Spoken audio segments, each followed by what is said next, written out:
যখন কোনো ওয়ার্ডের শেষে এই এল এল এবং ওয়াই এই চারটি বর্ণ একসাথে বসে সাধারণত এই এবং এল এই দুটি বর্ণ সাইলেন্ট হয়ে যায়। উদাহরণস্বরূপ আমরা এই ওয়ার্ডটিকে বেসিক্যালি বলে থাকি। নিয়ম অনুযায়ী এটা বেসিক্যালি হবে না, এর সঠিক উচ্চারণটি হবে basically. Basically Questions are basically আবার খেয়াল করুন, এই ওয়ার্ডটিকে আমরা প্র্যাকটিক্যালি বলে থাকি। এর সঠিক উচ্চারণ হবে practically. Practically The place was practically empty. একইভাবে এই ওয়ার্ডটির শেষে এই এবং এল এই লেটার দুটি সাইলেন্ট হয়ে যাবে। আমরা এটাকে সাধারণত ইউজুয়ালি বলে থাকি। এর সঠিক উচ্চারণটি হবে usually. Usually As usually.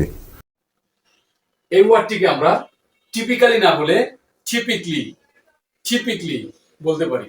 I typically eat accidentally আমরা এই ওয়ার্ডটিকে বলতে পারি অ্যাক্সিডেন্টালি।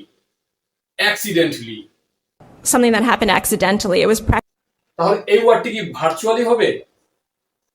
এর সঠিক উচ্চারণটি হবে virtually. Virtually The huge building was virtually তাহলে এই ওয়ার্ডটিকে আমরা কি বলবো? Really? No, really. Really That's really interesting. আমরা স্পেশালি না বলে বলতে পারি specially. Specially This building is specially designed. সাধারণত এই ওয়ার্ডটিকে আমরা ইংরেজিতে নরমালি বলে থাকি, যার সঠিক উচ্চারণটি হবে নরমালি।